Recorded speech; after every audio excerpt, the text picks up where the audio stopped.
Ito ang 702 DZAS FEBC Radyo TV. Ipinagdiriwang ang pinakamagandang regalo sa sanlibutan, ang Panginoong Hesukristo, pag-asa ng mundo, ang sanhi ng maligayang Pasko at manigong bagong taon.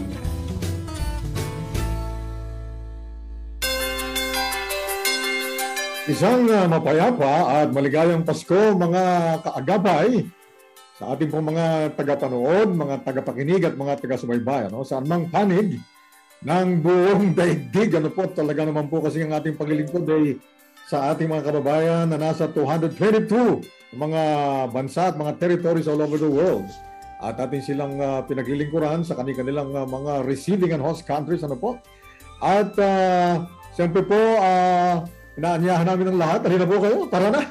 At tayo po magdiwang, mag-celebrate ng Kapaskuhan dito sa programang Serbisyong OFW. At siyempre po, ito po yung kaagapay, Pastor ni Carlos Kuya Kaloy Cao Jr. Merry Christmas po mga kaagapay. Special po ang araw na ito para sa lahat ng mga mananampalataya kay Hesukristo dahil ito po ang simbolo ng dakilang pagmamahal. Ito po si Pastor Joe Biasong. Ito rin ang panahon kung saan maraming mga pamilya ang nagkakasama-sama dahil intentional na umuwi ang ating mga OFWs para makapiling ang kanilang mga pinakamamahal na pamilya. So ito kasi ay isa sa pinakamasayang okasyon sa ating bansa. At kaya espesyal itong serbisyong OFW ngayong araw na ito dahil tayo ay mayroong Christmas party on air. First time po natin itong gagawin na magkakasama dito sa programang ito. Kaya sit back, relax lang po kayo dyan sa mga nagluluto ng mga handa para mamayang gabi Noche Buena, sagot po namin ang kwentuhan. No? Kaya doon sa mga nakikinig sa 702 DZAS, sa Radyo TV, sa 1143 DZMR Santiago, Isabela, sa 1233 DYBS Bacolod at sa 1116 DXAS Zamboanga. Paso rin po ito. At syempre po, hindi rin magpapahuli ang ating mga kagapay sa Signal Cable Channel 185. Ayan po ay sa pakikipagtulungan ng Great Commission Television o GCTV. At siyempre po, ang ating nakihintay ng lahat yung ating roll call. Kanina po nabanggit ko na ang presensya po ng ating mga kababayang OFWs, mga Pinoy, Pinay, sa mga host countries, ay 222 ang bilang ng mga bansa, mga territories all over the world na kung saan po may presensya ang ating mga OFWs. Binabati po natin sila ng maligayang Pasko, sa ating special Christmas special na ito, special Christmas program. At siyempre po yung ating mga taga-subaybay, taga-pakinig at mga taga-panood sa buong kapuluan ng ating pinakamamahal na bansang Pilipinas. Siyempre po, At napakasarap naman po talagang bigkasin, napapalapit sa ating puso ang ating pinakamamahal na bansang Pilipinas. Luzon, Visayas, at Mindanao. Parang geography po ito. Bukod sa roll call, At siyempre po, 7,641 po na mga isla po yan. 17 regions, 81 provinces, 1,489 na mga municipalities, 145 na mga syudad, at 42,045 na mga barangays na kung saan po ay nakakalat ang ating mga taga-subaybay. Pero ang ating pong declaration siyempre, at dinilig ng ating Panginoon ay hindi na dapat kakalat dyan. At hindi na kumakalat ang COVID-19 virus. Yes, okay. Pastor Rene. Pagtuunan nga natin ang pansin ng ilang mga detalye o detail na may kinalaman sa ating mga overseas Filipino workers. Alam nyo ba na base po sa survey noong 2019, ang mga overseas Filipino workers ayon sa Philippine Statistic Authority, nasa 2.2 million ang mga overseas Filipino workers ang nakadeploy sa iba't ibang panig ng mundo. Abay 56% po mga kababaihan at 44% naman ang mga kalalakihan. Pinakamataas na bilang po yan mga kaagapay na ang mga nasa edad 30 hanggang 34 na edad o 34 years old. mga tinatawag na peak ng productive years. Sinundan ng mga OFW na nasa edad 25 hanggang 29. Pero ang nakakalungkot na balita, bagamat dapat Pasko ngayon, masaya dapat tayo mga kasama, no? Ay 800,000 ang bilang ng mga OFW yung apektado ng crisis. Ito po yung mga umuwi. Kung saan tinatayang 75% ng reduction rate ng deployment ang mga OFW. Kaya kitang-kita po natin kung paanong nakikipaglaban, nakikipagpunyagi ang mga overseas Filipino workers sa bawat araw. Well, ang paso doon, tama po yung nabanggit nyo kanina. No? Mahigit 800,000 na mga OFWs po natin ang naapektuhan yan. Kasi, nabanggit nyo nga kanina, 2.2 million ang total deployment ng ating mga OFWs noong taong 2019. Noong 2018, 2.3 million. Pero, batay po sa records, 1,394,788 lang ang na-deploy noong 2020 nung Pastor Rene, Pastor Joe. Kasagsagan po ang COVID-19 pandemic. Noong kapanahon ng yun, kaya nagkaroon ng massive repatriation program ang ating pamahalaan. At yun nga, kulang-kulang na 800,000 plus or minus ang mga napauwi. Pero maganda naman, nabiyayaan sila nung akap ng dole, yung ayuda. At siyempre, pasalamat natin yan sa ating Panginoon Diyos. Pero eto, Pastor Joe, Pastor Rene, at ito po, sinishare natin, marami naman siguro nakakaalam na sa inyo, ang ating mga taga-subaybay, Sa kabila po ng lahat ng yan, ang foreign exchange remittances na pinadala po ng ating mga kababayang OFWs at mga overseas Filipinos, halos hindi nakanti, Pastor Joe, Pastor Rene, 33 billion US dollars pa rin ang kanilang ipinadala. Kung paano 2019, 33 billion US dollars, 2020, kasagsagan ang COVID-19 pandemic ay ganun pa rin, 33 billion US dollars pa rin ang kanilang naipadala. Nakanti man yung konting-konti lang Sa pagkakatanda ko, 0.8% lang. Talagang hindi nga korot yun At ito po maganda. Excited ako Pastor Rene, Pastor Joe. Excited po tayo kung ano magiging ulat naman pagdating ng pagtatapos ng 2021. Bakit? Kasi itong September 2021, kung kukumpara sa September 2020, lumundag na naman ang pataas, 4.7%. Kung nung September 2020 ay nasa 2.89 billion US dollars ang remittances, lumundag po yan ng 3.03 billion US dollars.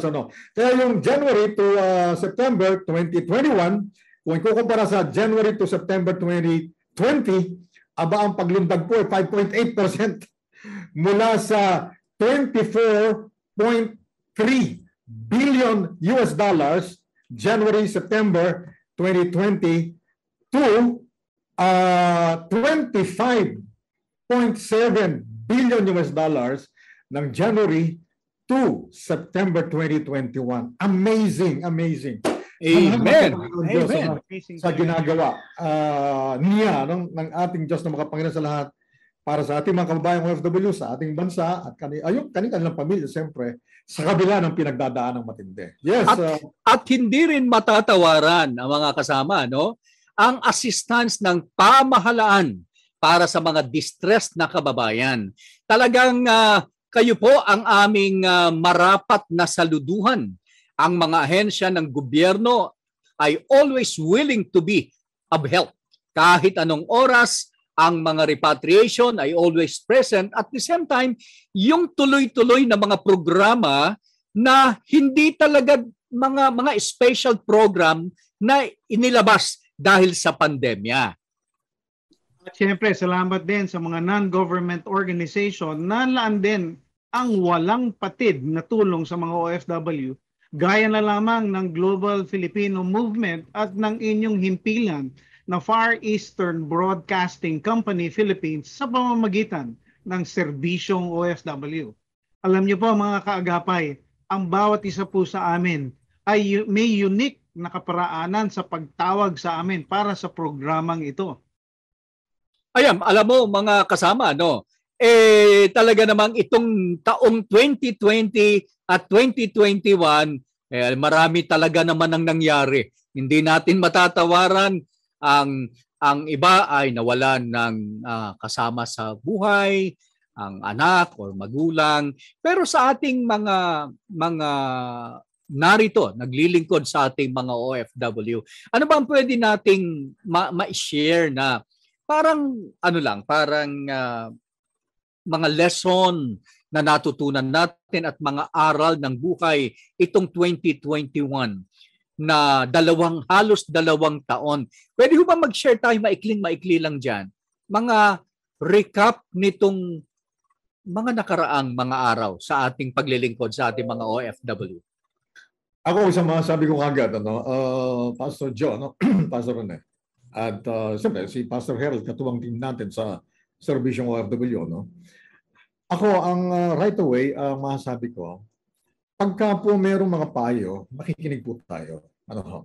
Lalo-lalo na kung ang mga nagpapayo ay yung kanilang perspective ay talaga naman pong mapanghahawakan natin. Halimbawa, yung mga counselors, nakatulad ni na Pastor Kuya Herald, saka ni Ate Melio, yung pong mga OFW advocates, nakatulad po ninyo, Pastor John, saka Pastor Rene, at saka yung ating pamahalaan, siyempre, primarily ang ating pamahalaan. Ang kanila kasing laging binabanggit noon, before this pandemic, sino mag-aakala magkakaroon ng ganitong pandemic na talagang napektado ang buong ekonomiya ng buong mundo at mga host countries mismo na kayayamang mga bansa, ay sino mag-aakala maapektuhan sila. Ang payo kasi noon, magsubi, magsinop, paghandaan yung mga, ito basic naman yung bang we must always prepare for the rainy days, At diyan marami ang they were caught off guard, They were caught off guard. Marami nakita ko, mga malalapit sa aking buhay at maging from a distance, I'm looking at what happened to them. Maliwanag yung mga nagsubi. Pastor Rene, yan ang paborito nating salita ngayon Pastor Joe. Yung mga nagsubi, yung mga nagsino, yung those who prepared for the rainy days, handa sila. Sa panahon ng kagipitan, meron silang madudukot. Pero yung mga hindi nakinig, nakalulungkot, talaga namang I experienced, I have observed how they suffered tremendously during this pandemic. Ngayon, ito na naman, lessons learned na naman. Ito po, nagbabalik ka na sa mga host countries, sa mga receiving countries, nare-redeploy na. Let us be more serious now about these warnings, about this wise counsel. Makinig po tayo. Kasi hindi habang panahon po ay OFW. Tayo. Yan, Pastor Joe. Pastor Rene, ang iyong mga masasabi para sa ating mga overseas Filipino workers? Well, ang sa akin naman, isang pagpapasalamat na naging bahagi ako ng ganitong ministeryo dito sa Serbisyong OFW at saka sa Global Filipino Movement. Na alam nyo, may kwento ko lang, Pastor Ni at saka partner John, merong mga bagay sa buhay natin na hindi natin maipaliwanag.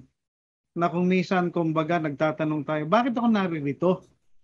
At bakit ako napasama dito? At bumabalik lang ako doon sa experience ko. Alam niyo nung ako naging OFW noong 1998, hindi planado o kaya pwede kong sabihin na wala sa aking plano Kasi hindi ko inisip na mangibang bansa. Pero it presented, the opportunity was presented. At alam mo, pagkatapos noon, after 2 months, pag-aayos ng mga papeles, nandoon na ako. At alam nyo, naramdaman ko yung sa unang pagkakataon, naramdaman ko yung tinatawag na homesick. 2 linggo sigurong sunod na umiiyak ako sa gabi na basang-basa ang aking unan dahil sa pag-iyak, dahil namimiss ko yung aking pamilya.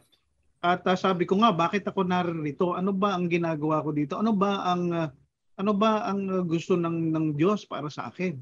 fast forward, no, nung ako ay pumasok sa Global Filipino Movement 2014, na siyang nag-alok sa akin ay isang kinukonsider ko na isa sa mga mentor na si Dr. Tom Rojas, na sinabi niya, naghahanap kami ng magiging kasama dito sa Global Filipino Movement. OFW ka, di ba? Dati. Siguro magandang pag-aralan mo to. And right there and then, nakita ko na nasagot yung aking mga katanungan noon. Bakit ako naging OFW? Bakit pinaranas ng Diyos sa akin yung mga naranasan ng mga OFW? At yun na nga, 2015, first time na naging resource person ako sa serbisyong OFW. Naalala ko si Atty. Cao, si Pastor Harold, na not knowing na later on, ito nga, by the grace of God, I will be a regular dito sa serbisyong OFW, nakakatulong, nakakapanalangin, nakakasalamuha sa ating mga OFWs. And I think ang lesson dito, Pastor Ni at saka Pastor Joe, is that you'll never know na dadaling ka ng Diyos sa isang karanasan, sa isang event sa iyong buhay, na later on, hindi mo man siya masagot, hindi mo alam ang sagot kung bakit. Pero later on, God will show you na may magandang plano siya para sa iyong buhay. Maaring nakaranas ka ng kagipitan, nakaranas ka ng mga masidhing mga pagsubok, pero gagamitin niyo ng Diyos para mabuo o maisakatuparan yung kanyang plano. Kaya yun ang aking ibabahagi kahit nasa ganitong paraan, ganitong pandemya, may mabuting plano ang Diyos para sa atin. Maraming salamat, Pastor Rene. Ako'y maikling-maikli lang. Doon sa mga umuwi na mga 800,000 OFW. Tandaan niyo po, hindi po katapusan ng mundo. Mayroon lang mga itinuturo sa atin ng Panginoon kung nakaranas po tayo ng kapagkawalan ng trabaho at may mga dahilan ng Diyos. Pinangyayari ito sa kanyang layunin. Kaya wag tayong mawala ng pag-asa anuman ang pinagdadaanan nyo. Ito'y sumapit tayo itong gantong petsa, isang araw bago magpasko. Celebrate po natin ang alaala ng kapanganakan ng Panginoong Jesucristo at i-enjoy natin. May regalo man at wala, Merry Christmas po sa inyong lahat. Ayan. Kaya ngayon, mga wishes and prayers. Pero bago tayo dumating sa wishes and prayers sa Pastor Joe, inumpisahan kanina ni Pastor Rene na actually pinagsanib na niya, pinag-combine na niya. Oo Bakit siya naging advocate for OFW protection and the promotion of the welfare of our OFWs? At sabi niya nga, dati siyang OFW, naranasan niya. At ngayon, advocate. At ito nga, magkakasama po tayo sa serbisyong OFW. Saka sa Global Filipino Movement. Kayo naman po, Pastor Joe, ano ba, kung babalik tanawin ninyo, paano kayong tinawag ng Panginoon? Dito sa very, very special and challenging ministry na ito. Alam nyo, Atty. Cao, partner Rene, yung ito'y naging guest natin. Maglalabas na ako ng panyo, ha? Oo. Alam natin. Sabi nung ating producer, ano lang daw, dapat light lang yung ating pag-uusap. Kaya medyo dapat nakaka-lift ng ating... alam nyo, naging guest ko, Atty. Cao, naging guest natin minsan yung dahilan kung bakit ako napasok sa OFW Ministry. Kung natatandaan nyo po, yung si Lolit ng Bicol. Sila po ipinadala na missionary namin sa local church ng Rosario, Cavite. At kauna-unahang na-deploy at missionarying aming prepare para sa pagmimisyon sa Hong Kong. Ang masaklap lang ay after 3 days terminate. Usong-uso that time ang mga termination. Kaya doon po ako natutong magsulat sa dyaryo ang una kong sinulat sa dyaryo na aking pinagsusulatan noon ay mga Terminator, may araw din kayo. Hindi ko malimutan yung unang column na aking isinulat. Sapagkat doon binuhos ko yung galit ko na bakit ginagawa niya ito sa aking mga kababayan. From then on, the rest is history. Doon ko naramdaman ang tawag ng Panginoon to protect our OFWs and their families. At ito na nga po ngayon. Ilang taon na po nakalipas, mahigit na po 1 dekadang naglilingkod sa ating mga OFW at hindi napapagod sa pagtugon, pagkalinga sapagkat sila'y kinakalinga ng Diyos at dapat ako ay kumalinga bilang representative ng Diyos sa ating mga overseas Filipino workers. Yan, hindi naman nakakaiyak yan pero ako talaga natatouch talaga pag yan ay aking inaalala. Yun po, Attorney Clau. Ako naman ang kaya inihahanda ko na yung panyo ko kanina, Pastor Joe.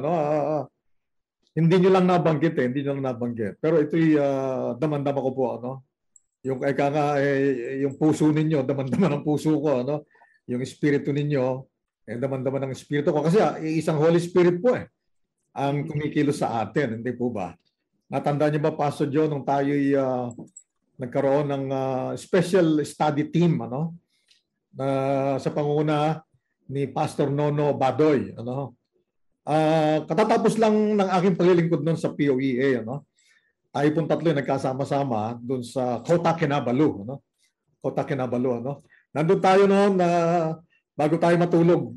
Doon sa double decker. Pastor Rene, pagka kami nagpupunta ngayon, Pastor Joe, sa double decker talaga, ha? Double decker yung aming tinulugan. Talagang kinakabahan nga ako, ang piliin ni Pastor Nono, yung second level. Ayaw kong nasa tapat.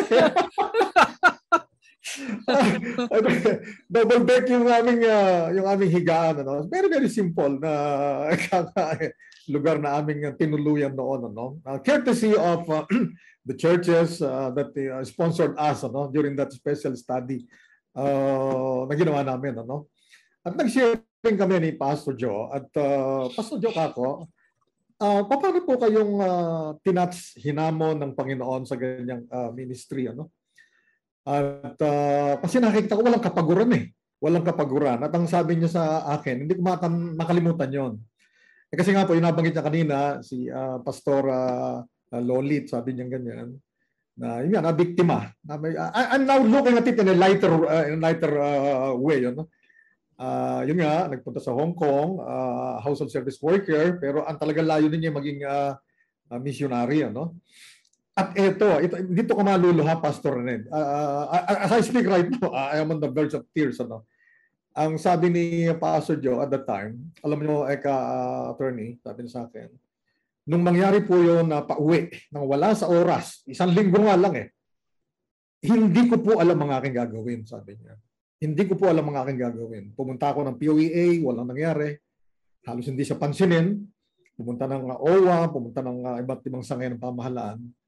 Hanggang yun nga, nagsulat pa siya nung first article na yun.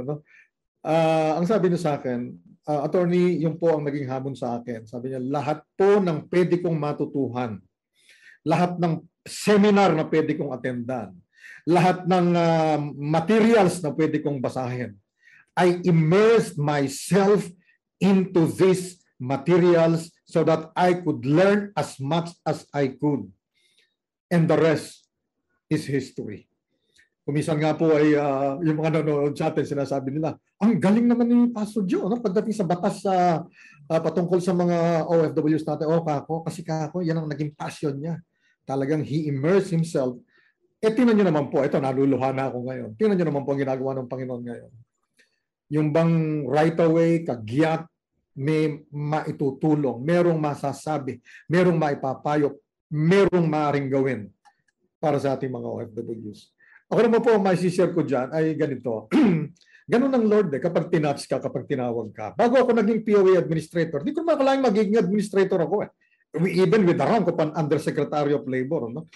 Kaya lang, tuwing nagdadrive ako, nagbibiyahe ka. Basta nadaan ako, Pastor Joe. Diyan sa Panulukan, sa corner na yan, ng EDSA at saka ng Ortigas Avenue. Pag nakita ko yung building, lalo na nakalagay na POEA, Philippine Overseas Employment Administration, bakit yung aking puso, yung aking spirito iba ang lukso Iba ang lukso. Basta naramdaman ko mayroong plano ng Panginoon. To cut the long story short, yun nga nangyari.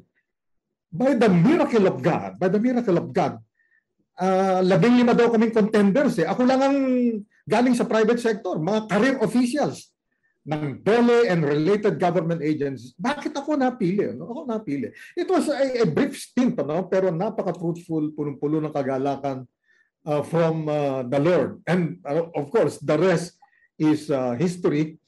Hanggang nung wala na po ako sa POEA, napunta naman ako sa Global Filipino Movement. By the way, October 15, 2011, ako po ang nakaupong POEA administrator when we launched the Global Filipino Movement. Ano? Kaya talaga pong historic talaga. At ayun nga, at nasama po tayo sa FEBC family, Far East Broadcasting Company. At ngayon nga, Channel 185 pa, di ba? Ito po ang ating paglilingkod sa ating mga OFWs. Amen. Nako, ako attorney ka kanina ay babagsak na ang luha ko, inakyat ko lang yung aking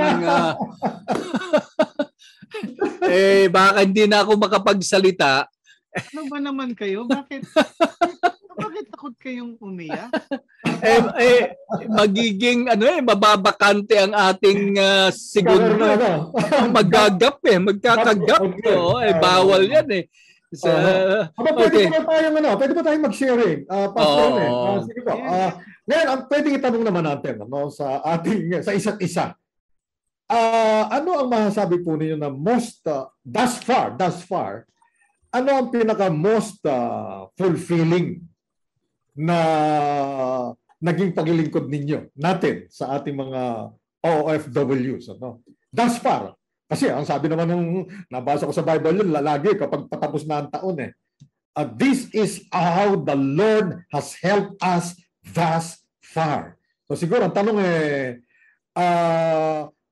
how has the Lord used you thus far in extending help to our OFWs? Na nagbibigay po sa inyo ng a sense of joy, a sense of fulfillment in the Lord.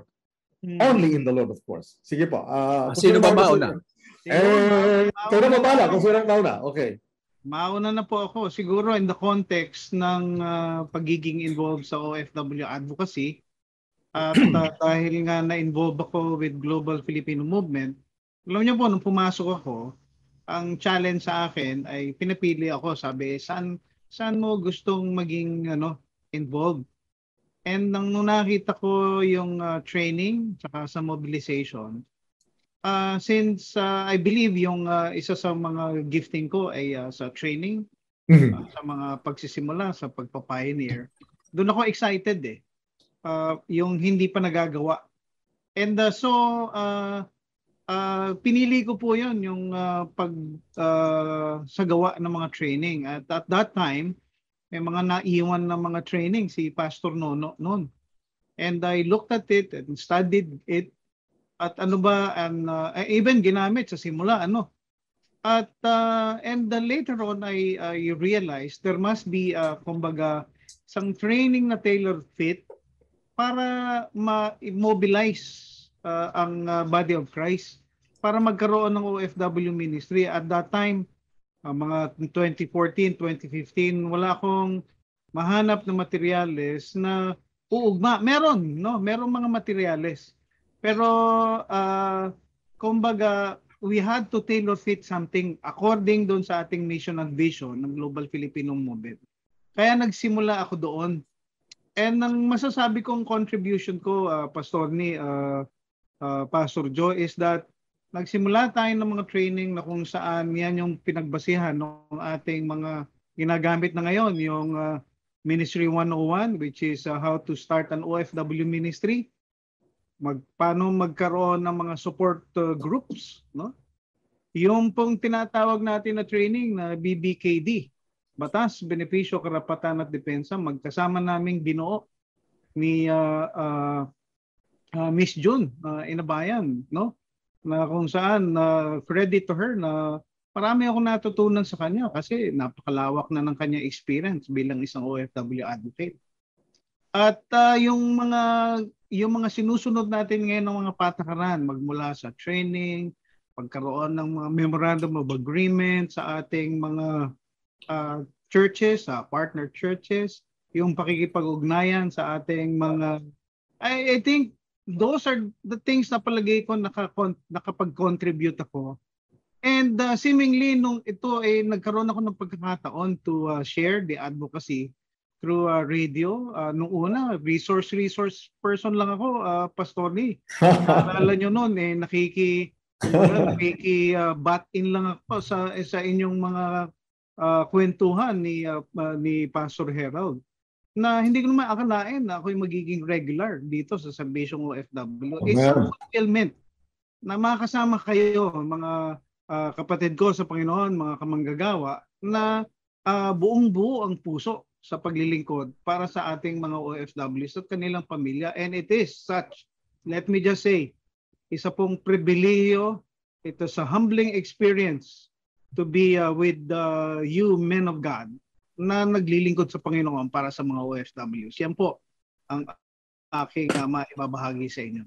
Ayan. Idudugtong ko lang yung minention ni Attorney Cao na listening to lawyers, yung mga advices, at talagang lagi ako napunta sa mga bookstore to see books on ano kaya ang mga, lalo na yung labor code, PD 442, ibang mga aklat na makakatulong sa akin because wala kasing GFM, nahuli ang GFM sa so wala pang simbahan na gumagabay, but thank God. So that's the start. Then nagnais na ako na paano kaya siyempre medyo nagkakaroon ka na ng konting laman. Then sabi ko pa, how can I help OFWs sa medyo mas wider? That's the start when I asked yung isang program sa DWIC or isang radio station, nag-volunteer ako as reporter sa isang radio station para lang reporting OFWs, hanggang nag-decide ako magsulat na rin sa isang dyaryo para lang mailabas ko yung aking saloobin. At pumasok na ako sa radio station, local radio station ng Marikina City. Kung narinig nyo yung DZBF, local radio po yan ng Marikina. Then iba pang radio station dito sa Metro Manila, hindi ko na isa-isahin. Talagang my intention is I want to serve in a bigger scale. At sabi ko nga, the rest is history. I am now at DZAS serving 13 stations na napapakinggan tayo sa iba't ibang radio station, local radio station, at involving at GFM. Ay grabe. Kumbaga lalo pang lumawak, nationwide, worldwide, at masasabi kong ang fulfillment ko na makita ko yung OFW yung natulungan. Kaya kung naalala ni Attorney Cao when I said, hindi ako masaya na hindi ko samahan ang OFW pagpunta sa government agency. Yan, nababa na tuloy yung luha. Pigilan. So, yun po yung heart ko talaga. Until now, with you guys na nakatuwang naging mga kasamang mga sundalo para sa pagtatanggol. With Attorney Cao at ang aking kapartner Pastor Rene at marami pa mga soldiers, volunteers on the ground, at kaya doon na itayo ko yung OFW Help Desk Officers Association. Ang simbahan ay nirename namin to OFW and Family Ministry. I started at Marikina ng OFW and Family Association with 9 OFW and Family Association in Marikina. I volunteered at PESO, Public Employment Service Office of Marikina City. These are all a service, a free service ng inyong lingkod, Pastor Joe Biasong. Yun po ang maikling kwento ng buhay ko. Ito naman na naidagdag ko dyan. Kasi ang tanong nga, ano yung most fulfilling na naranasan natin? Ito kasing panahon ng pandemic, binigay ng Lord sa puso ko And I shared this with Pastor Joe. No? It was the product of siguro mga 2 to 3 years or even more, no, of dreaming that someday we would be able to come up with a book. Ito mismo, ang pamagat ng ating aklat ay Serbisyong OFW. Umayos kayo. No? So the Lord gave us the opportunity. Numpisahan namin yan ni Pastor John na pangarapin mga 2018 2018, ano? At ayan, pinapakita ni Pastor Joe yung Serbisyong OFW, umayos kayo, no? Nagkaroon ng pandemic. So that gave us time. To write down our thoughts, our insights, our experiences, our dreams, ano? As well as the tribute that can be given to those real heroes, ano, serving our true heroes, ano. So natapos yung libro na yan. Ngayon hinihintay na lamang yung final editing, hinihintay na lang, ano. Siguro in the next few days, Pastor Joe, tapos na po yung final editing noong publication na siya pong gagamitin ng Panginoon upang share po. Ang pangarap natin by God surpassing grace sa buong mundo. Kasi 222 mga bansa territories Ayan. Ako rin yung gagawin, Pastor Joe, at maliwanag. Yan. Serbisyong OFW. Yung unang kopya niyan, ako ang unang makakuha. Yes. Of course. Ano? Yan. Okay. So, malapit na po. Ilang tulog na lang. At yan po tapos na ang final editing at padali na po sa printing and then of course publication and then marketing, ano? At marami na po ang makakabasa niyan. Ito talagang hindi ko na mapipigilan ng maluha rito. Yan po kasi ang pinansulat diyan ay letra na nanggagaling sa puso, ano po? Galing sa karanasan ng paglilingkod sa ating mga OFWs, ano ho. Ang inspiration ko po diyan, of course, ay ang ating kapartner, kaagapay po rito, no? Pastor Joe Biasong. Ako po kasi, I was wondering, how can this man, how can this pastor, how can this advocate devote so much time for our OFWs and their families? Pastor Joe, glory to God, ano po, glory to God. Yan na pag-uusapan din namin ni Ma'am Jo Cabrera Albastro, ating supervising producer. Unless it comes from the Lord, no one can do this kind of service, ano. Yung walang kapaguran, ano, to the extent na ito, lighter moment.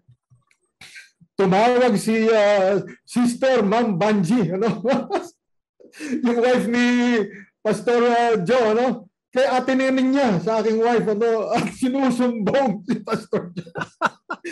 Pandemic na po, sabing ganyan. Dapat po nandito siya physically, pero yun nga, ang panahon po niya, inuukol pa rin sa mga OFW. Nag-adjust naman si Pastor Joe. Kasi hindi na tumawag si Sister Banji. At ang naman sabi naman ni Sister Banji, ato Pastor ni, kapag kayo naman po ang nawala ng oras sa inyong pamilya, kay Ate Neneng, ako naman po, sa Ate Neneng naman po tatawag sa akin, sabi niya ganyan.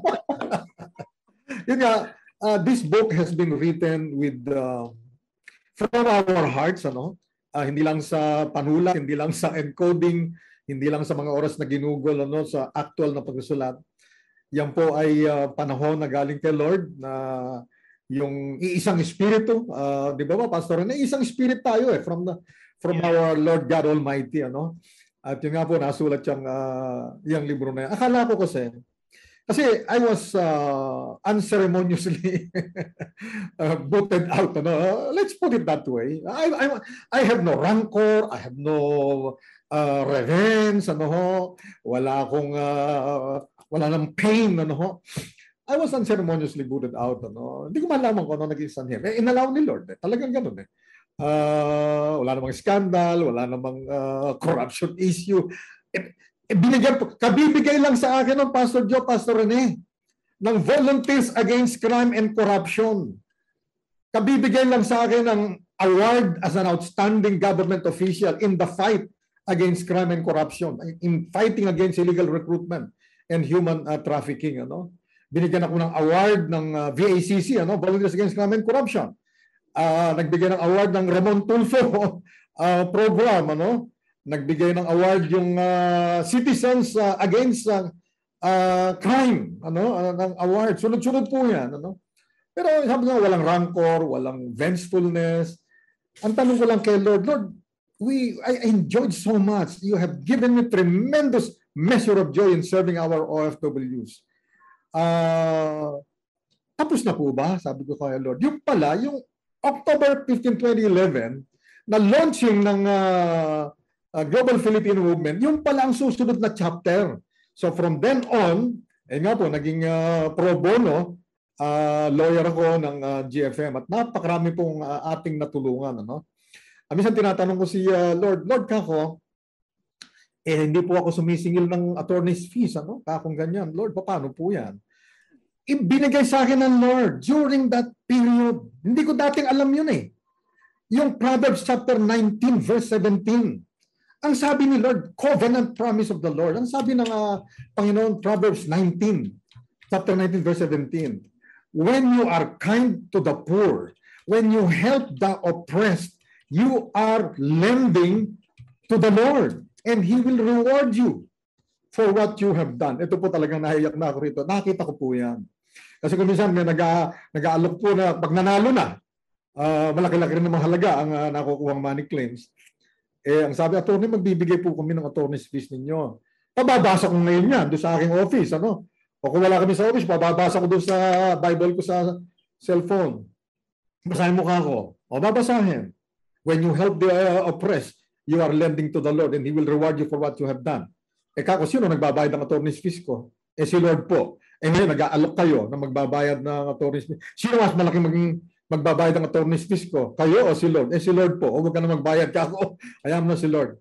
And the Lord has rewarded us for these services. Marunong magbayad ng malaki si Lord. Sabi ba naman may utang siya sa atin Kaya sabi ko kay Pastor Joe kapag may natutulong kami, Pastor Joe, ako nadagdagan na naman ang utang ni Lord sa inyo. Kakong ganyan. Amen. Praise the Lord. Hallelujah. Okay, nako. Napakagandang mga sharing, encouragement na kahit na despite our individual trials, the Lord has helped us to become the stronger person that we are today.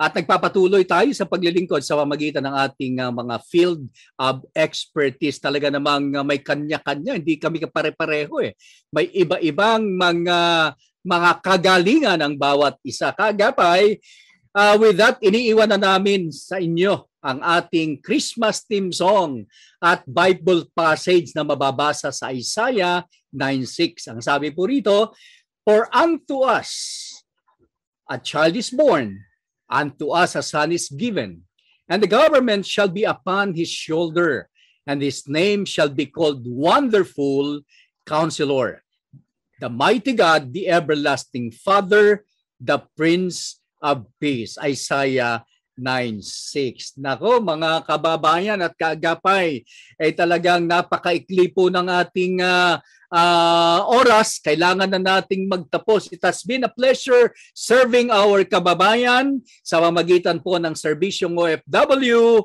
Ako po si Pastor Joe Biasong. At ako naman po nagpapasalamat din sa ating mga kaagapay dyan sa 1143 DZMR Santiago Isabela at sa 1116 DXAS Zamboanga. Sa mga tumutok po sa 702 DZAS sa FEBC Radio TV, sa Facebook at sa YouTube, at siyempre sa ating partner sa GCTV, sa Signal Cable Channel 185. At maraming salamat din po sa ating production at technical team na kinabibilangan ni JV, Tabua, Nathaniel Peralta, Reggie Villera, at Benjo Morano. Salamat din sa ating RTV team, kinabibilangan ni Eileen, Abby, Ivan, Chris, at Wen. At siyempre po kay Bri de la Cruz at sa ating supervising producer na si Ma'am Jo Cabrera Alabastro. Salamat po sa inyong pagsama sa amin. Ano po? Sa ating Christmas special na ito ng serbisyong OFW.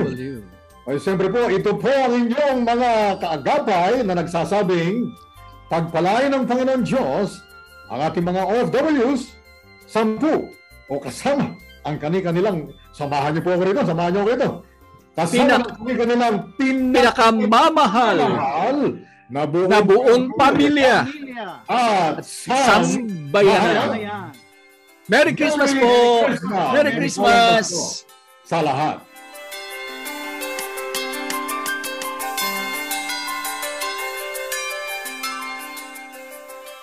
Ito ang 702 DZAS FEBC Radyo TV.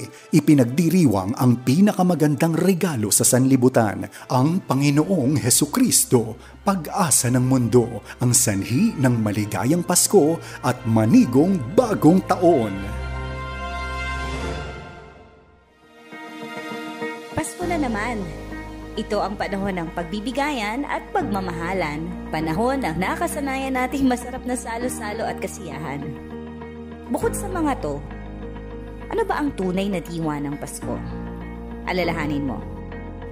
Ito ay araw para sa Kanya, hindi ito sa iyo lamang. Ang araw ng Kanyang kapanganakan, kung wala siya, wala ka. Siya ang nagpakita at nagpatunay na mahal ka niya. At anuman ang pagsubok na iyong kinakaharap, asahan mong siya ang nag-iisang Diyos na hinding-hindi ka tatalikuran.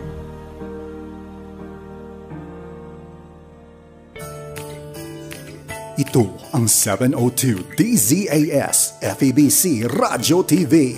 Ipinagdiriwang ang pinakamagandang regalo sa sanlibutan, ang Panginoong Hesukristo, pag-asa ng mundo, ang sanhi ng maligayang Pasko at manigong bagong taon.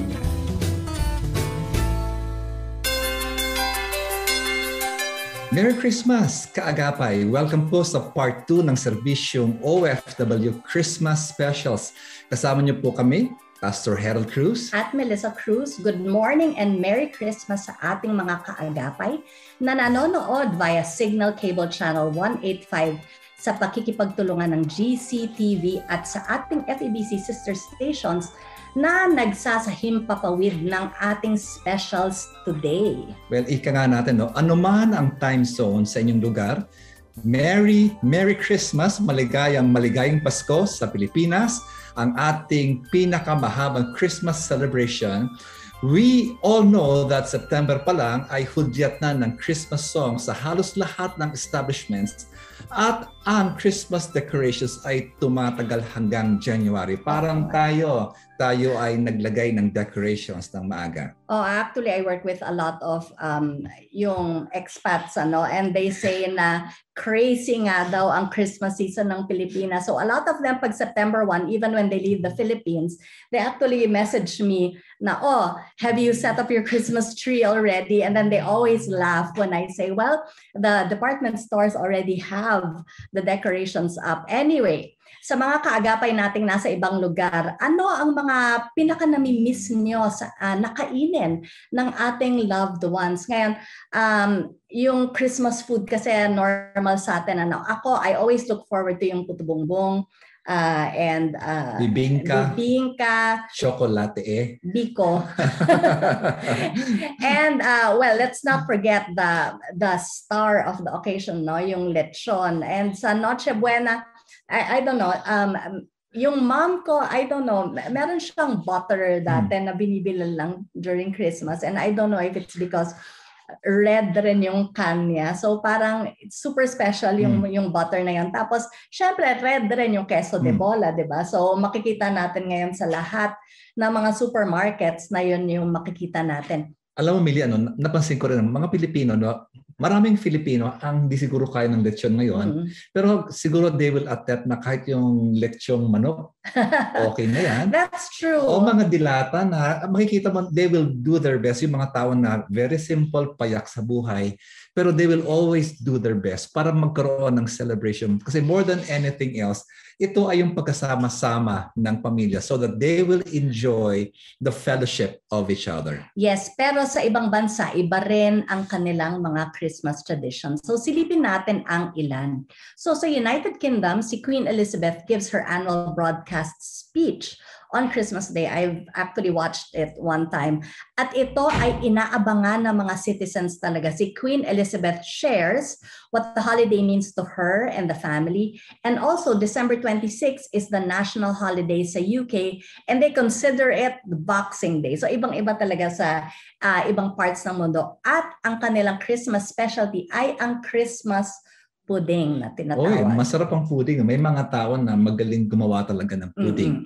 Sa Croatia naman, ang kanilang Advent wreath ay made of straw or evergreen. Sa bahay po namin ngayon ay meron kaming wreath na nakadisplay doon sa pinto.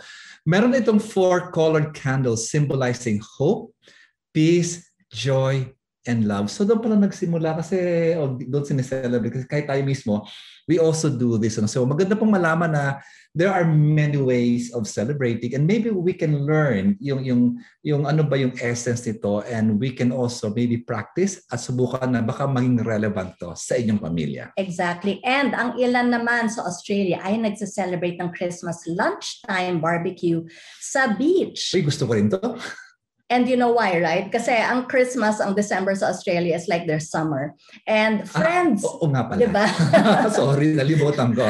That's why it's a beach. And friends or family gather to indulge in prawns, lobsters, and sweets or candy before playing a game of cricket or taking a dip. And ang Ukraine naman, they use the Julian calendar for their church festivals. So some families there celebrate Christmas on January 7, rather than December 25. So it's a different calendar that they use. And part rin ng kanilang tradition is to delay eating the Christmas dinner until the first star in the sky is spotted. Uy, that's a nice tradition. Sana maganda yung panahon. Di ba sa atin naman, January 7, dito naman nagtatapos yung Christmas. So, iba-iba talaga. Ang importante pa yung essence ng Pasko. Ito, gusto ko rin to. Nako, seafood naman ang Christmas feast sa Spain. And what's unique about their celebration ay nagbubukas sila ng Christmas presents during Epiphany or January 6, which is the day that the 3 wise men, of course, alam naman natin, hindi 3 wise men, but they are wise men to have brought the gifts to the infant Jesus, the gold, myrrh, and frankincense. No. Also, families in Spain decorate their houses with ornate nativity scenes and enjoy a seafood feast on Christmas Eve or Christmas Day. Nako, marami pa tayo pwedeng subukan, pero medyo mahal ngayon ng seafood yata. Oh, that's true. Okay, since usong-usong ngayon ng K-drama, sa Korea, ang common treat during Christmas is the Christmas cake. So what's this Christmas cake sa kanila? Kasi iba to sa fruit cake natin. No? It's actually a sponge cake with a lot of cream and fruits. At sa Japan naman daw ay mayroon silang commercial culture na part of their festival meal. At KFC, ang kanilang, as in sobrang haba daw. Na-promote pa natin ng KFC. No, I've talked to friends na talagang I don't know if it's because the bucket has red and white, and so parang I really don't know the history, but I have friends who actually live in Japan, and they said the line during Christmas is crazy sa KFC. Kasi ang mas mahalagang tanong ay, meron bang ipapadala sa ating KFC ang FEBC? Biro lamang po, no? Sa Latvia naman, ang ganda na kalang Christmas tradition because you have to either recite a poem, play an instrument, or sing a song in exchange for receiving one of your presents. So, meron palang gagawing performance pa para makuha mo ang regalo. So, of course, iba-iba po ang mga tradition. Yung kaming pamilya, yung ating tradition naman, normally, di ba, there was a time we always go to Baguio. Tayo ay pupunta doon sa isang napakalumang hotel. Doon tayo mag-Noche Buena. We'll spend time together. And one of the things that we do ay we talk about yung mga blessings of the year. At the same time, along this time, doon din tayo nagkaroon ng visioning kung ano ba yung ini-impress ng Diyos sa ating buhay, sa ating pamilya, on how we can move forward. At napakaganda po na despite sa pandemic na to, we can look at things and begin to find yung goodness ng Panginoon sa ating buhay. Kahit may mga challenges, may pandemic at medyo may mga problema pa rin, pero there's so much hope. Alam natin na ang Diyos is still in control. Exactly. And siguro another part of our Christmas tradition is that we make sure syempre, ikaw, you're a pastor, di ba? So part of our Christmas tradition has been for you to stop working from December 24 to January 1 because I believe that this is a time for family because there's a time na ito yung kasagsagan ng lahat ng mga speaking engagement ni Pastor Herald because parang everyone is on vacation. But we decided as a couple, I think that, you can do ministry the entire year, but this is a time for family. And so we really try, and this is why it became our tradition to go to Baguio or actually, the Baguio was just a halfway point going to Ilocos, where my sister is. And so, so we'd like to, a lot of our traditions actually center around being with family and, just being together. Yeah, so true, no? At napakahalaga po na malaman natin na tayo po ay pwede magkaroon ng panibagong tradition kasi one of the things that we teach in our church that your family is actually your first church, no? And it was very difficult for me, pero ito po yung amin, no? Ito po yung nasa amin, sa aming simbahan in our family, that there's one Sunday doon po sa katapusan ng taon na we will be focusing on our domestic church, which is our family. And we also encourage the people na kami po ay magkakaroon ng no service kami during that time. And it's very doable sa size po ng aming church. And we simply spend time with the family. So talagang iba't iba ang Christmas feels, ang Christmas food, ang atmosphere. Pero wag nating kalimutan ang tunay na dahilan ng Kapaskuhan, which is Jesus. And Jesus is really the reason for this season. Well, para po sa araw na to, no, we also want to share with you what is close to our hearts patungkol po sa Pasko, no? Kasi napakaganda po na malaman natin na sa gitna ng pandemic na ating dinadanas and hopefully pagpasok po ng 2022, talagang yung alaala na lang. Sana alaala na lang ang pandemic na to. Exactly. Pero alam niyo po, napakagandang malaman natin, no? Though this will be a very different Christmas, yung ating celebrate. It will be very, very different, no? 2 Christmas na po ang dumaan na para bang hirap magsama-sama. Pero alam niyo po, ang mensahe ng ating Panginoon ay hindi nagbabago. Normally, when we think about Christmas, we talk about celebrations, connections, and also contemplations. Pero ngayon, medyo may naiba rin dahil marami sa atin ang nagkasakit, nawalan ng trabaho, at kahit po nawala ng mahal sa buhay. And if you think about these 3 seasons, yung celebration, yung connection, and contemplation, a lot of this was really lost during the pandemic. We were not able to celebrate. We have lost connection, yung physical, face-to-face connection with a lot of people. And also, yung contemplation, baka masyadong maraming contemplation, but sometimes even when you're alone, I've been conversing with someone who actually lives alone, and she finds it really hard right now to even contemplate, because even when you're alone, it doesn't mean that you have the time to look introspectively into yourself. Diba? Alam niyo po, tingin po ng marami, yung Paskong ito is something that they would like to forget. Pero alam niyo po, kung tayo po ay nasa Panginoon, we can look at things differently at tayo po ay pwede magkaroon ng panibagong pag-asa, no? Maraming tao po ngayong Pasko, no? Siguro we can use yung acronym na AFRAID, no? Yes. We are anxious for A, F, fearful, R, restless, A, angry. Ay, naku, marami dito makaka-relate, insufficient. And maybe sila po ay doubtful in the midst of all this. Pero alam niyo po, ang Panginoon natin, ang mensaheng binibigay ay, I fear not, huwag matakot. And at that time, if we're going to talk about, you were going to talk about si Micah. And during that time, kung ngayon meron tayong COVID-19 pandemic, during that time, there was a different kind of virus going around. And praise God, bumababa na yung cases at this time. There was a different kind of virus ravaging the nation when Micah was writing this book. It was a virus of sin. At that time, the prophets were corrupt, the rulers of the land, parang familiar to, no? Love evil and hate good. There was social injustice. Talagang people were simply living for themselves, especially yung rich. And parang what comes to mind for me is si Solomon also saying that there is nothing new under the sun, because siguro the state of the nation during Micah's time is also the state of the nation, even as we see it in many countries right now. And as a result of this spiritual virus affecting the lives, the morals of people, ay nagkaroon po ng destruction sa bayan po ng Israel, nagkaroon po ng mourning, nagkaroon po ng scattering, just to name a few. And yet in this book ni Micah, ito po ay napakaikli, 7 chapters. Ito po ay punong-puno ng pag-asa. So Millie, can you read yung sinasabi ng passage na to? A passage filled with so much hope. Yes, Micah 5:2-5 says, "But you, O Bethlehem, Ephrathah, are only a small village among all the people of Judah. Yet a ruler of Israel whose origins are in the distant past will come from you on my behalf. The people of Israel will be abandoned to their enemies until the woman in labor gives birth. Then at last his fellow countrymen will return from exile to their own land, and he will stand to lead his flock with the Lord's strength in the majesty of the name of the Lord his God.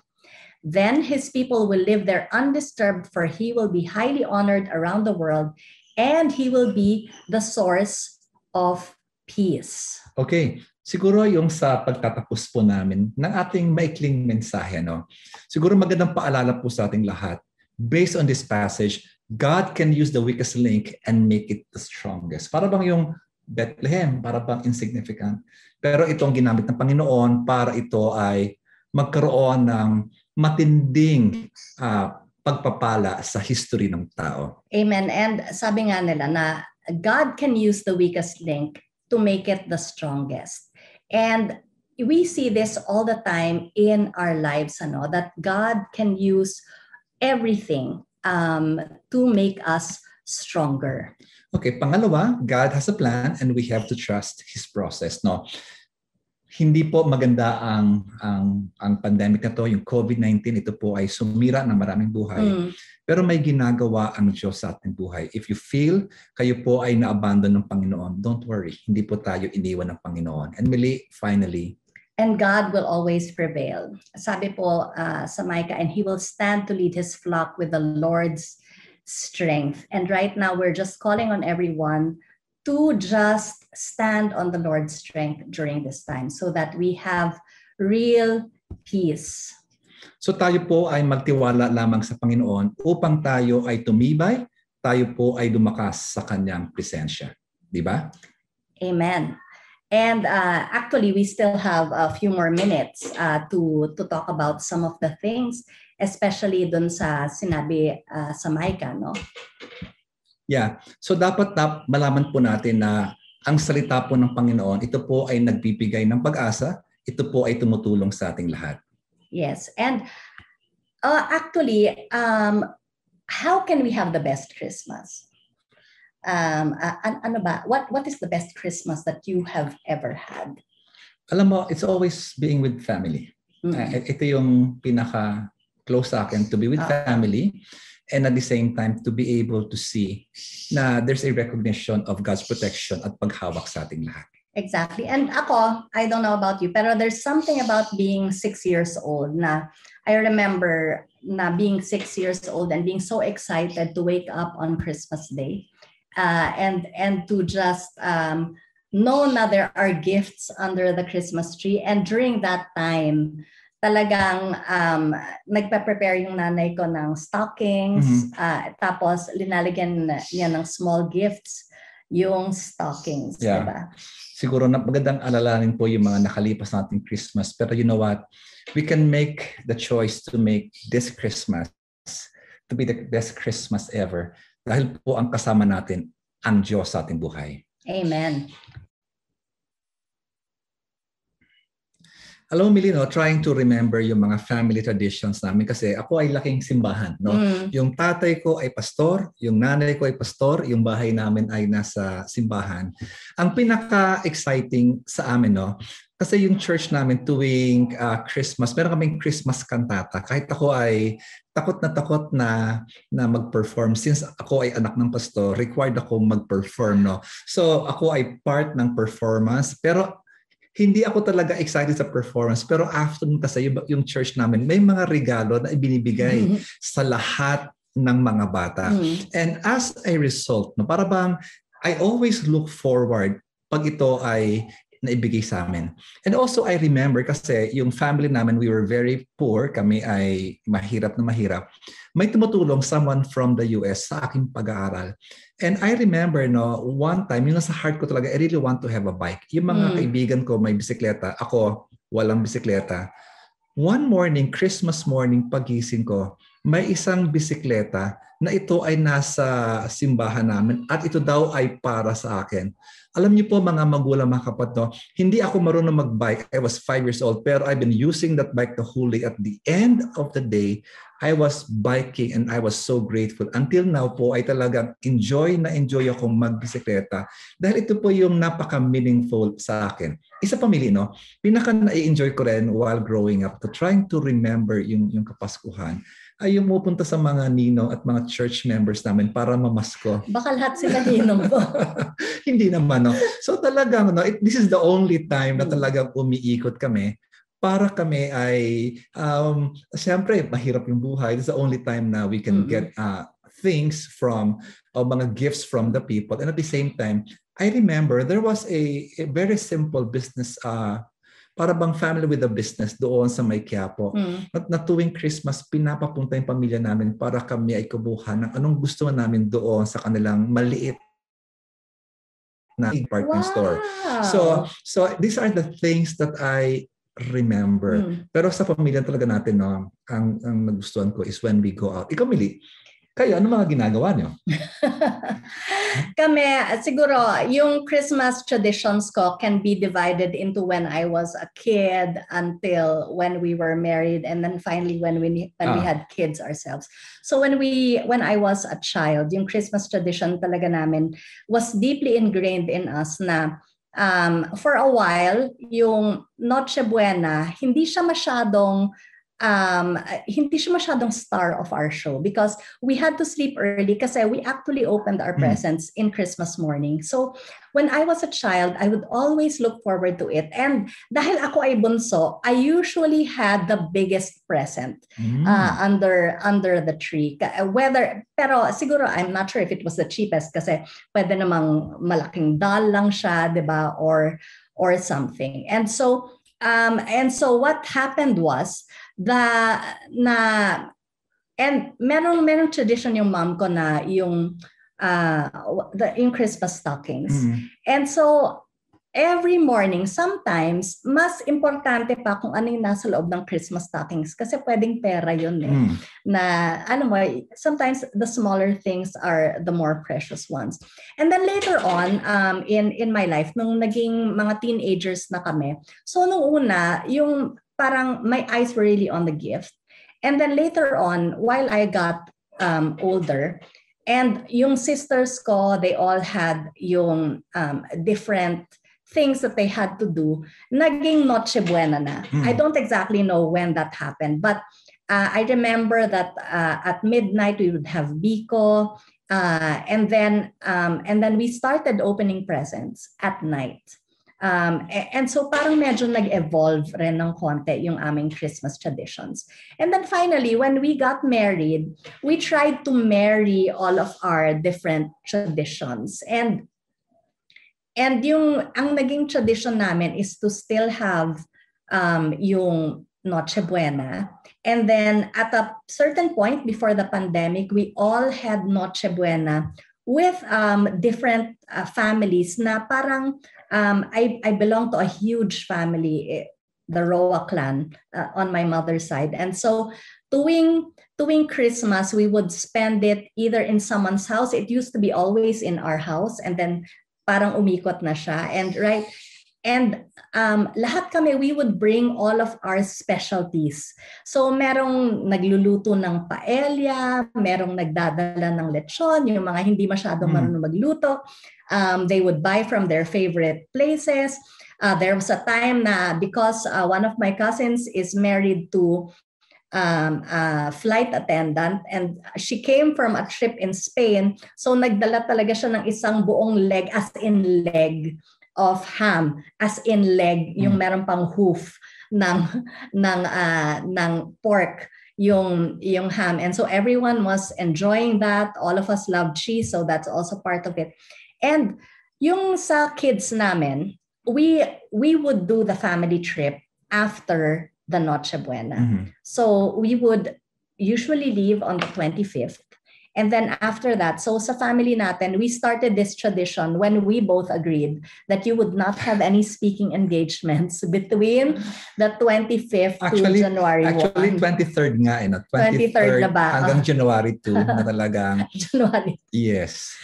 Extended na. So thank you. And I think the children now feel really that the family is the first church. I think it's very important for children to feel that. And what happened was, yung naging trip namin, paminsan the journey was part of the entire excitement already. Siguro magandang paalala rin sa mga pastor, mga lingkod ng Panginoon. Sometimes we are too busy with serving the people, spending time with the people. Kasi nga may mga times po yung mga anak ko makikipag-appointment pa sa akin para ilagay daw ako sa calendar nila, sa schedule nila. And siguro para bang cute, pero at the same time, wala na ba akong time sa aking mga anak that they want to be included in my schedule. That please, 1 month in advance, nagpapalagay na po. Sabi ko, cute in a way, pero at the same time, it's also concerning na kulang ba ng oras na we're too busy with the ministry.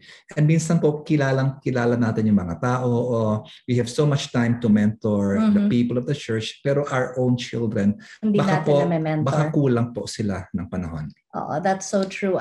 Yung sinasabi mo, I remember one of our daughters, kasi yung magaling doon, in fact, she says, "Oh, Dad, I already put my schedule in your calendar, or when you're going to drive for me, ganyan." And so I think that made us pause. And so right now, even when it's not Christmas, we really try to make sure that the children know that our family is our first church. And I think, and this has been a very, very important tradition for us. Well, sabi nga nila, I think this is applicable even in the family, People will forget kung anong sinabi mo. People will forget kung ano ang ginawa mo sa kanila. Pero they will never forget kung ano ba yung pakiramdam nila nung ikaw ay handyan. Exactly. So yung mga anak po natin sa ating mga OFWs, if they will think of us, kung tayo po ay matanda na or eventually mawala po tayo, when they think of us, ano po ang nasa puso at damdamin ng ating mga anak? May our lives be very meaningful sa buhay natin mga anak. Sabi nga po nila, days are long, years are short. Marami sa ating mga OFWs, maraming taong wala na. And I think maganda po yung sa pagtawag nyo, if you are in the Philippines, umuwi kayo, that you will really make it intentional. More than doing this, doing that, why not spend time? Yung mga nawalang oras, nawalang panahon, ibigay natin sa ating mga anak. Amen. Tayo po ay manalangin. Amang Diyos, maraming salamat dahil po iba po ang Pasko ngayon, pero hindi po nag-iiba ang mensahe ng Pasko at hindi po nag-iiba ang regalo ng Pasko. Panginoon, maraming salamat dahil ibinigay mo ang iyong bugtong na anak, si Jesucristo, upang siya po ay mabuhay na isang simpleng buhay, upang siya po ay umabot sa amin hanggang siya po ay mamatay sa krus ng Kalbaryo, pero hindi po doon nagtatapos. Siya nabuhay magmuli. Siya po ay pumunta sa langit at muling magbabalik upang ipakita na ang tagumpay ay nasa amin sa pangalan ni Jesus, sa tulong ni Jesus. Father, I pray for every family, for every couple, every individual na sila po'y dumadaan sa matinding pagsubok ngayon, dala ba ng COVID o iba pang mga pagsubok sa buhay, that they are victorious, that the message of Christmas has not changed. There is hope. There is joy in the presence of the Lord. Panginoon, pagpalain mong lahat ng mga Filipino dito sa lahat ng sulok ng Pilipinas, sa bawat bahagi ng mundo, Panginoon, anuman ang trabaho, anuman ang sitwasyon. Lord, I pray that our lives, Lord, will begin and continue to experience your goodness and faithfulness. This we ask in Jesus' name. Amen and amen. Amen. And siguro, what an encouragement na despite our individual trials, the Lord has helped us to become the stronger person that we are today. At nagpapatuloy tayo sa paglilingkod sa pamamagitan ng ating field of expertise. So kaagapay with that, iniiwan namin sa inyo ang ating Christmas theme at Bible passage na, "For unto us a child is born, unto us a son is given, and the government shall be upon his shoulder. And his name shall be called Wonderful Counselor, the Mighty God, the Everlasting Father, the Prince of Peace." Ako, napakasarap pang hawakan yung Prince of Peace. Hindi lamang peace sa panglabas, pero I think yung kailangan natin ay kapayapaan mula sa loob sa ating mga puso.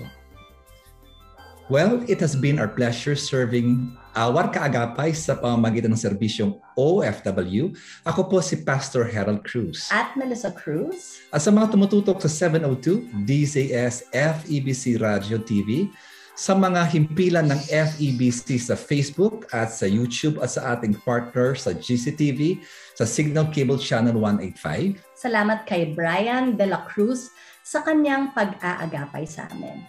Salamat rin sa production tech natin na sina JV, Nathaniel, Reggie, namimiss ko na kayong lahat, Benji. Salamat din sa ating RTV, Eileen, Abby, Ivan, Chris at Wen, kay Brian De La Cruz at siyempre kay Badam Jo Cabrera Alabastro.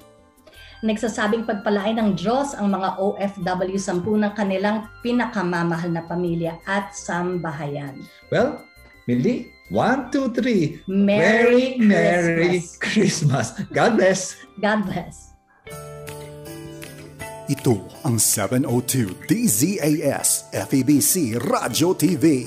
Ipinagdiriwang ang pinakamagandang regalo sa sanlibutan, ang Panginoong Hesukristo, pag-asa ng mundo, ang sanhi ng maligayang Pasko at manigong bagong taon.